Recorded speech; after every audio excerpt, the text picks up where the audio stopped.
Assalamualaikum warahmatullahi wabarakatuh. Pak Ketua yang saya hormati, pimpinan dan anggota Komisi 4, jajaran Eselon 1 Kementerian Pertanian beserta seluruh jajarannya. Pertama, menggarisbawahi yang disampaikan oleh Pak Ketua di awal soal kesejahteraan petani, dan ini juga sudah kita bicarakan kemarin. Karena ini juga semua eselon 1 juga ada, kemarin juga sudah kita tetapkan ini soal menjadikan kesejahteraan petani itu sebagai acuan kita dalam membuat program dan kegiatan. Dan ini sudah menjadi kesepakatan Menteri Keuangan dengan Komisi 11 juga Pak, menjadikan NTP itu sebagai acuan. Nah, ini kan ada dampaknya. Saya tadi sudah mendengar dari Badan Ketahanan Pangan, itu ada distribusi ada subsidi dalam distribusi harga. Ini menarik sebenarnya kalau kita kajian seperti itu, mungkin terobosan-terobosannya mungkin perlu didukung hal-hal seperti itu. Terus yang berikutnya ke perkebunan dulu, perkebunan. Pak, saya kemarin kebetulan sejak COVID itu baru pulang kemarin Pak dari Dapil. Nah, saya didatangi sama petani-petani kopi. Dulu masyarakat di Tepal itu sudah tidak mau tanam robusta Pak, karena produktivitasnya rendah, ya, kalah dibanding dengan robusta yang dari sisi produktivitasnya tinggi.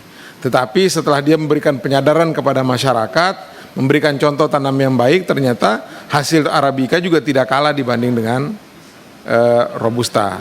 Nah, karenanya mungkin kita minta tambahan lahan pas sekitar 400 sampai 600 hektar lah di daerah Tepal itu pada ketinggian sekitar 1000 Tepal Sumbawa, ya. Itu perkebunan. Terus yang berikutnya Pak, ke Badan Ketahanan Pangan, ya. Saya kemarin diundang sebagai narasumber berdiskusi di Pasca Sarjana Universitas Mataram. Ya, alhamdulillah ada beberapa profesor, doktor di situ pegiat ketahanan pangan ini. Akhirnya dari diskusi panjang kita membuat kesimpulan bahwa ingin kita membuat semacam pilot project desa mandiri pangan terintegrasi.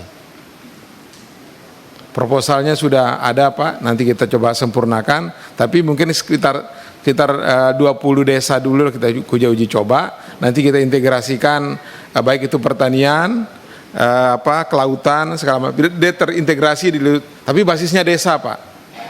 Kalau Pak Ketahanan Pangan tadi kan basisnya keluarga, saya khawatir sudah basisnya kecil, terus titiknya juga sedikit. Nah, ini kan bisa menjadi pertanyaan orang, jangan-jangan nanti ini program kelompok-kelompok tertentu nanti kan. Kalau ada program yang bagus diminati oleh masyarakat Pak, Bapak harus pikirkan berbasis dapil. Jangan berbasis jumlahnya 20 titik, ya anggota saja 50 Pak, 50 kali 5 gitu loh, atau berapa kali 10 gitu, perbanyak dia. Ya, kalau misalnya Bapak anggap itu sebagai bisa mengangkat pertanian atau ketahanan pangan di tingkat keluarga, jangan 20 titik, nanti kita telisik nanti itu, panjang ceritanya Pak Ketua ya. Nah, nanti diambil sama orang-orang yang berniat jahat, kita tidak tahu. Tapi kalau misalnya dia berbasis dapil dikali dengan jumlah yang banyak, insya Allah Pak, kita tidak akan sempat menelisik yang lain karena kita akan mensukseskan apa yang kita usulkan. Nah, terus yang berikutnya saya kaget di PKH, ya, peternakan, kesehatan hewan. Ini justru yang realisasinya nol ini, ya, ini yang menjadi aktivitas masyarakat. Itu di slide tentang kegiatan prioritas Dirjen PKH tahun 2020.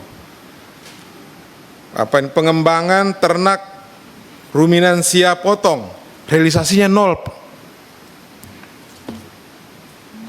Tadi sudah banyak bicara sapi, bicara segala macam ini, ya. Saya juga baru dari dapil Pak, dapil saya ini salah satunya sentra ternak, baik sapi maupun kerbau. Nah, kenapa kok bisa nol ini? Bapak apakan anggaran ini? Mau diapakan? Tolong dijelaskan kenapa masih nol sampai sekarang.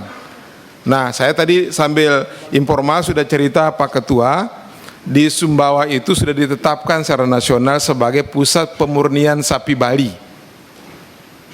Tapi lihat sekarang, termasuk di UPT Bapak yang di Doroncanga itu, yang tidak terurus kantor-kantornya, ya, sapi Bali kita tuh sudah kalah karena pejantannya adalah lembu. Kalau dulu, kalau kita lihat di Doroncanga itu Pak, sapi Bali itu, sapi warnanya kuning kayak pakai kaos kaki putih. Sekarang sudah putih semuanya Pak. Nah karenanya Pak Dirjen, tolong kasih kami itu pejantan sapi Bali. Ya, nggak usah kasih saya lewat dinas lah. Ya, kalau lihat saya juga nggak apa-apa. Ya, kerbau di Sumbawa Pak tahun 70-an, tahun 80-an, Sumbawa itu ekspor kerbau. Sekarang sudah jadi kayak kakaknya sapi, kambing. Nah, tolong kembalikan potensi-potensi lokal ini agar dia kembali berjaya Pak. Di Sumbawa itu di Kecamatan Meronge ada laboratorium kerbau. Tapi itu punya pemerintah daerah yang kurang dikembangkan. Saya usulkan Pak Dirjen supaya ada UPT kerbau di Sumbawa.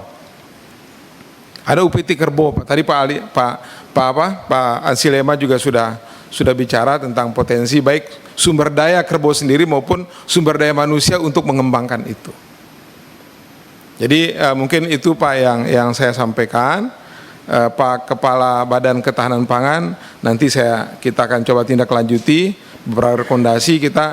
Bapak sudah bicara BUMDes tadi. Nah kalau BUMDes ini kita bawa untuk membackup Desa Mandiri Pangan ini, keren Pak. Ya nanti coba saya akan sampaikan secara teknis kepada Bapak. Perkebunan banyak Pak. Ya tadi ternyata yang tidak realisasi itu adalah kelapa genjah. Saya cari-cari dari dulu kelapa ini Pak. Ternyata ada di Bapak data realisasi. Ya, itu kan sampai 140 butir potensinya Pak. Buahnya itu sampai tanah. Ya kan?